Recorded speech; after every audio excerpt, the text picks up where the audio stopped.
अथ 24 सर्गः।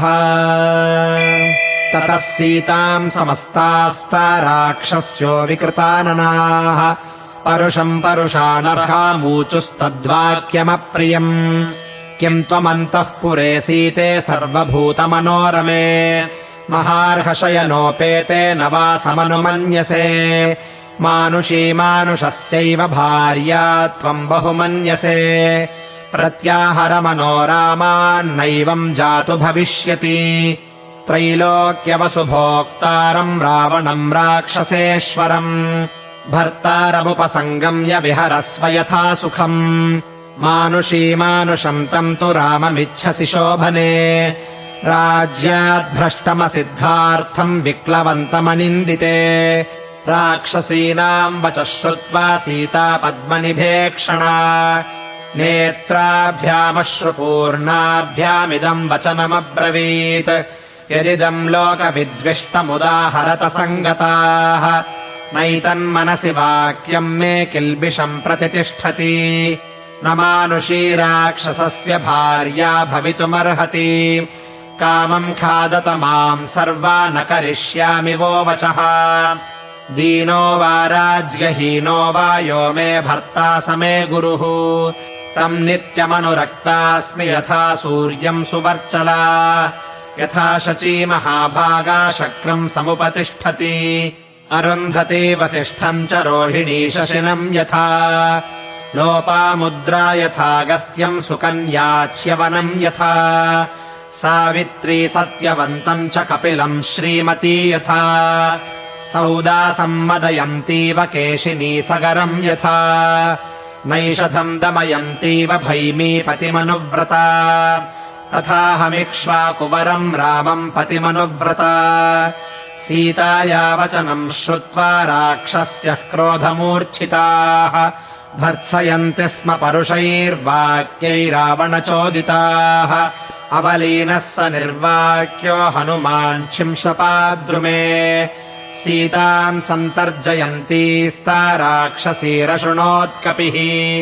तामभिक्रम्य संरब्धा वेपमानाम् समन्ततः। भृशम् संलिलिहुर्दीप्तान् प्रलम्बान् दशनच्छदान्।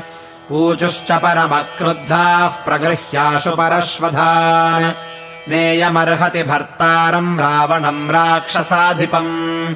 सा भर्त्स्यमाना भीमाभिराक्षसीभिर्वराङ्गना। सा बाष्पमपमार्जन्ती शिंशपाम् तामुपागमत्।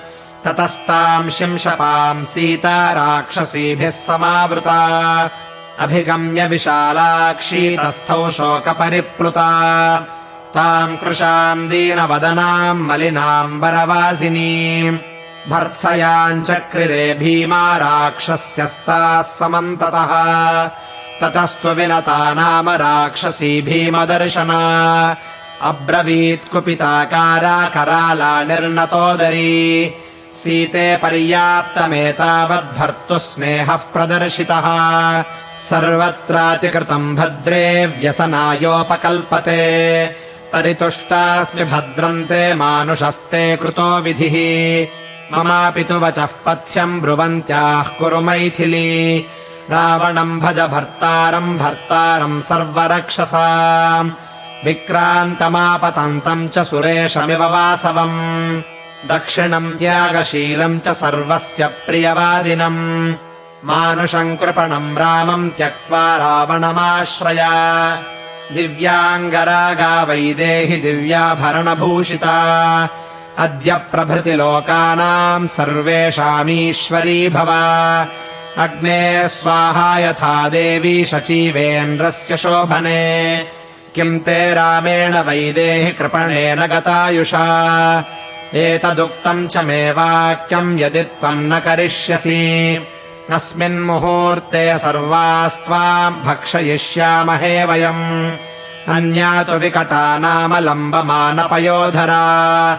अब्रवीत् कुपिता सीताम् मुष्टिमुद्यम्य तर्जति। बहून्यप्रतिरूपाणि वचनानि सुदुर्मते। अनुक्रोशान् मृदुत्वाच्च सोढानि तव मैथिली। न च नः कुरुषे वाक्यम् हितम् कालपुरस्कृतम्।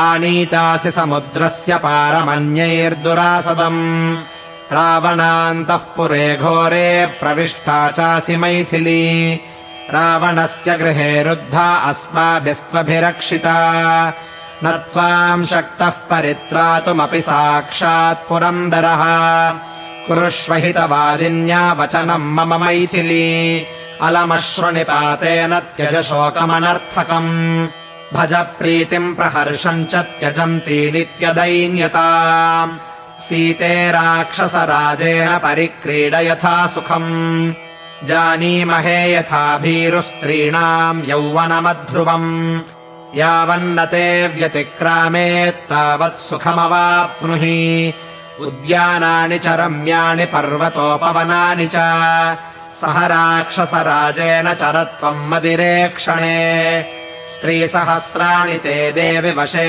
स्थास्यन्ति सुन्दरी रावणम् भज भर्तारम् सर्वरक्षसाम् उत्पाट्य वा ते हृदयम् भक्षयिष्यामि मैथिली यदि मे व्याहृतम् वाक्यम् न यथावत् करिष्यसि ततश्चण्डोदरी नाम राक्षसी क्रूरदर्शना भ्रामयन्ती महच्छूलमिदम् वचनमब्रवीत् इमाम् हरिणशावाक्षीम् त्रासोत्कम्पपयोधराम् रावणेन हृताम् दृष्ट्वा दौर्हृदो मे महानयम् यकृत्प्लीहम् महत्क्रोडम् हृदयम् च सबन्धनम् गात्राण्यपि तथा शीर्षम् खादेयमिति मे मतिः ततस्त्वप्रघसा नाम राक्षसी वाक्यमब्रवीत् कण्ठमस्यानुशंसायाः पीडयामः किमास्यते निवेद्यताम् ततो राज्ञे मानुषी सामृतेतिह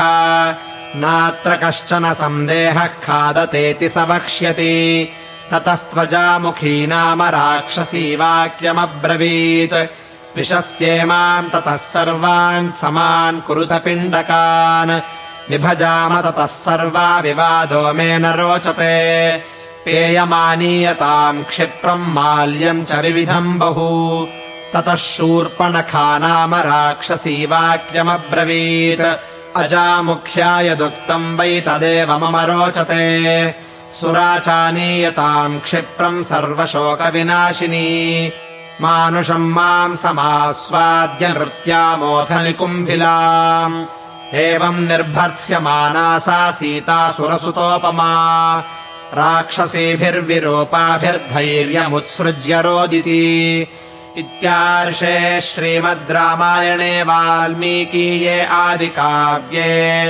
सुन्दरकाण्डे 24 सर्गः।